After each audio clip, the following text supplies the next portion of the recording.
Hello world, Shelly here, and you guys requested this eye look from the Jaclyn Hill Morphe Dark Magic palette. I was wearing this in my It Cosmetics review. If you missed that oil-free matte foundation CC Plus review, I will link it for you guys. And this was the look I was wearing. A bunch of you guys asked for a tutorial. That's what you're gonna get today. I'm just doing a, well, let's be honest, this is not a no makeup day, but I'm just wearing powder foundation today. My skin is being angry with me, and I have a very high likelihood that I'm gonna have to blow my nose today because my allergies are going haywire. So I'm just wearing some powder foundation, got the Kat Von D Lock-It powder, Charlotte Tilbury Hollywood Flawless Finish. That's kind of the base that I got going on. Let me show you guys how I got this eye look, and let's rock. As usual, I've started out with priming my lids with the MAC Paint Pot in Painterly, and then I'm going to set my primer with the shade Poof and a flat shadow brush. This is from Wet n Wild, one of the best flat packer brushes, especially good for covering large areas of your eyelid all at one time. Next, I'm taking a large fluffy crease brush. This is my Wayne Goss 16. Because my Wayne Goss 03 is missing, and I don't even want to say this out loud. I'm afraid I left it at the hotel of the conference I was at a few weeks ago, and that does not make me happy.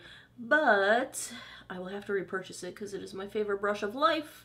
But in the meantime, large fluffy crease brush, and I'm taking the shade Shh and putting it into my crease, and then taking it just a bit above the crease for a transition, since I've got slightly hooded lids, and when you look forward, most of the crease gets hidden into that fold, so you do have to bring it a little bit higher if you want that color to be visible. Not quite to the brow bone, but up enough that when you look straight ahead, you can see it. Now, if you don't have hooded lids, this will not be a problem for you.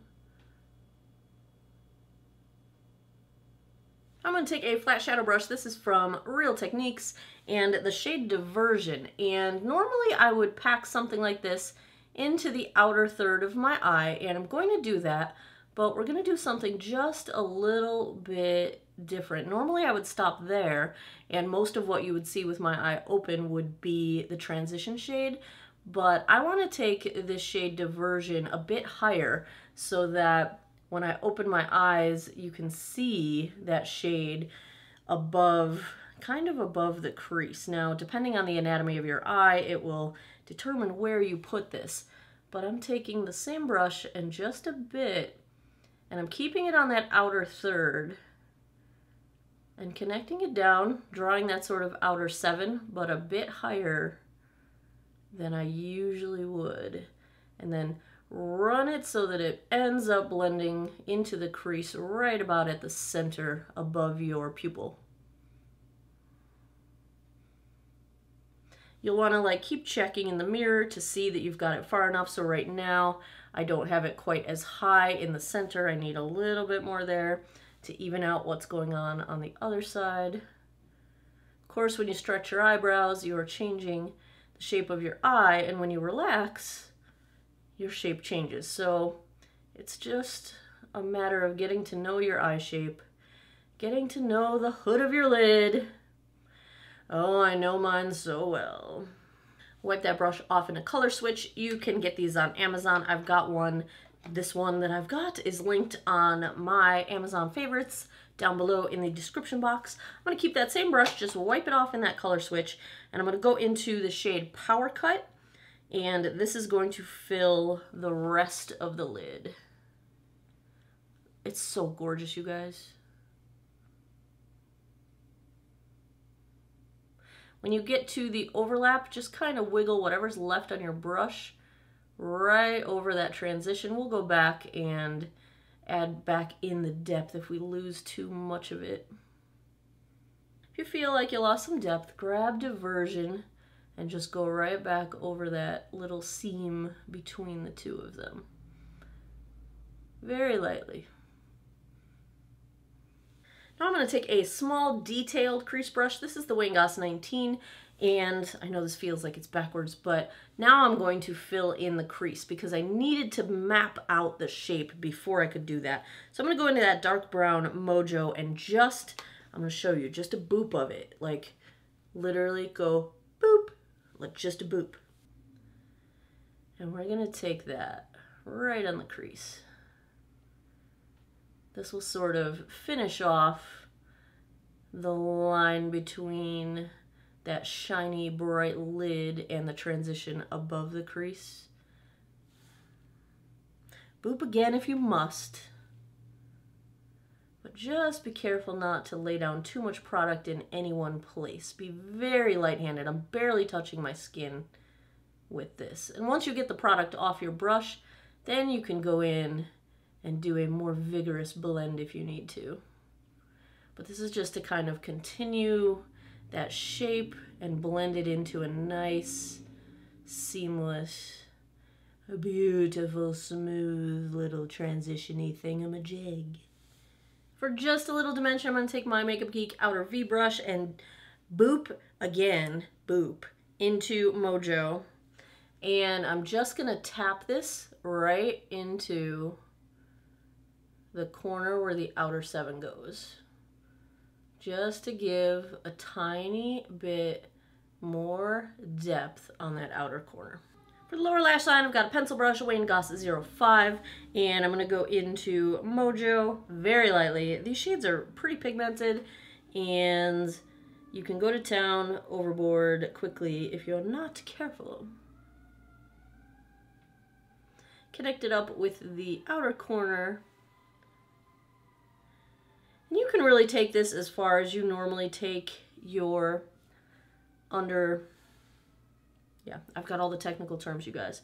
However far you would normally go beneath your lower lash line. Sometimes I go all the way, sometimes I don't. Apparently today I'm going all the way. Now, this step is not necessary, but I think it's fun. I'm going to take a little bit of diversion on the same pencil brush and just kind of amp up the outer third or so. Get it a little glittery, you know, a little shimmery.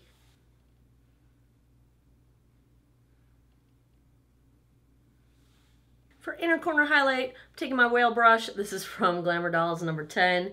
And a little bit of power cut right into the inner corner. I usually do this with my pinky finger, but my nails are getting too long. I need to chop them. The problem, I think, with using your brush for the inner corner is it doesn't have quite the payoff, and then it also doesn't seem to last as long on me. Heck, I'm gonna try it. See, I'm stabbing myself. Oh, but it looks so much better. Now I'm just gonna tight line my upper lash line, add some mascara, be right back. And here is the finished look.